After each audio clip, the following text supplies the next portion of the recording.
If you go on to enjoy the video, please consider hitting that like button and subscribing. It does really help me out a lot. And if you're into Funko Pops, I've just started a brand new channel dedicated to them. The link for that can be found in the description. And beat the random lottery that is FIFA points by buying the coins direct from u7buy.com. Use code TVM at checkout for a 5% discount, or if you're a new customer, get 8% discount. The link is down below. What is going on, guys? TVM here. Welcome back to a brand new player review for a player that's been out for a while.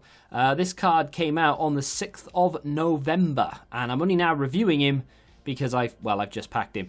He dropped drastically in price when Barcelona got knocked out of the Champions League. He went from around 420,000 coins down to 200 and... where is he right now? 270, 260. He's actually currently at 225 on both Xbox and PlayStation markets. He is unbelievably expensive on PC. I have no idea why, but it is what it is. 89 rated left wing in form is 165 to 170,000 coins. So you can shave off a good 50-odd thousand coins, maybe a little bit more depending on your platform, if you just buy the left wing. It does have a slight difference in stat, but still. Thought I'd take a look at this because there's going to be a lot of people out there doing the party bag, maybe packing Griezmann. I was a little bit disappointed with it myself because it was a player that, I mean, if it was going to get a road to the final, I kind of wanted one that was still in the competition.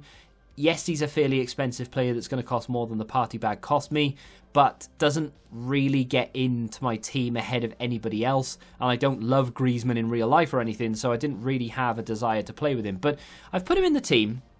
Last year I had a Griezmann for quite a while. In fact, it might have been a red Griezmann. Was that last year or the year before? I can't remember. Everything blends into one. Lockdown's been long, you know, and I don't even know what year it is, let alone what FIFA I'm playing. But 89 Griezmann has some decent stats. Of course, he doesn't really have the pace anymore that he did in previous FIFAs. I mean, I think last year they took his legs away from him as well. But 84 acceleration, 83 sprint speed is not ideal. 4-star skills is nice. 3-star weak foot is to be expected with Griezmann. Medium work rate's not ideal again for an attacking player. You kind of want a high attacking work rate on one of your strikers, or on your strikers in general, I should say.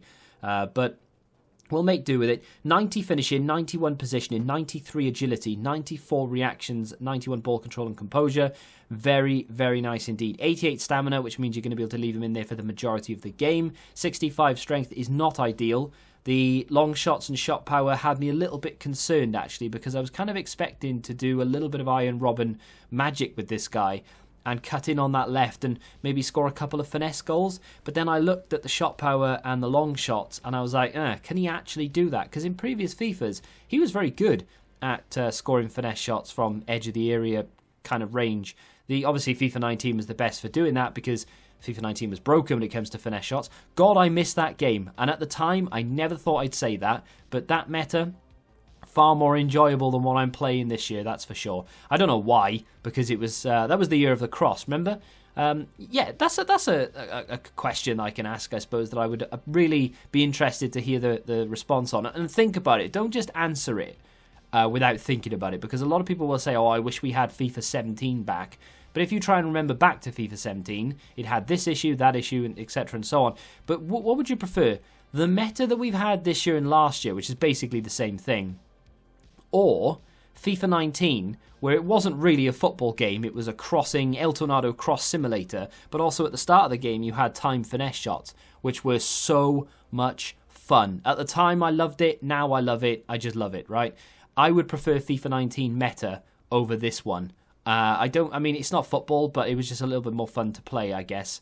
I don't know. Let me know what you think in the comments. I mean, maybe I'm alone in thinking that, but either way. How is Griezmann in game?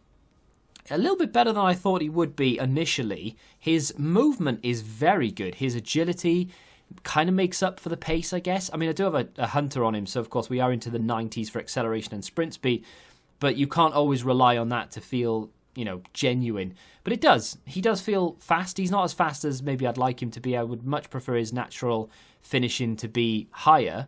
But he does actually feel quite quick, and his agility is very good. When you use, I mean, right here, this is a perfect example of the agility and the movement you can get out of Griezmann. They could not get the ball off him, and then Mbappe tries it and loses it. But Griezmann is very, very good on the ball.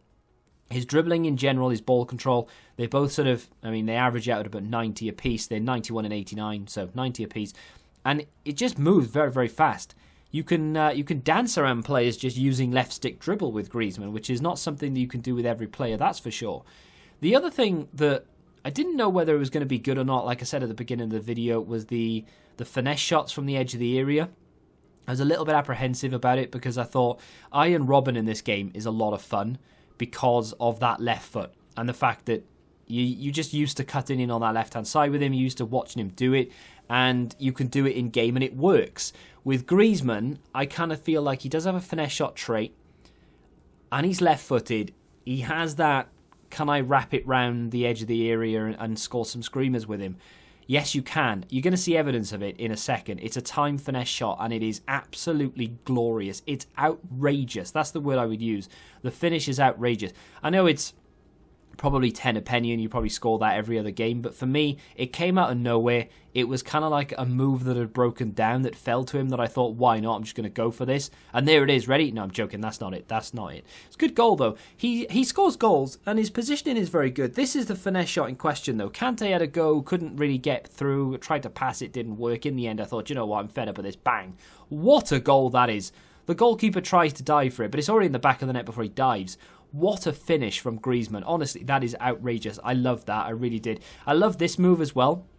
He danced around 2 or 3, got in and just got taken out because it's the only way they can stop him. I was about to try and time it from the edge of the area there again. Would have loved to have known whether that would have gone in or not. I took the free kick with Luke Shaw. Don't do that. Again here, dancing round, gets in, burst of pace, bang, goal. And that is what he's all about.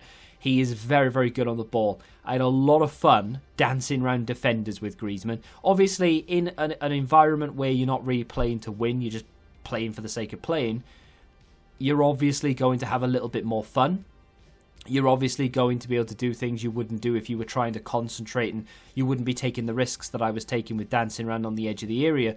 But when you do it, and if you're good at doing it especially, not that I'm claiming to be good at doing it, but if you're good at using the R1 or the RB sort of dribble, you can dance around defenders without paying much attention to it. Honestly, it's a lot of fun to do with Griezmann.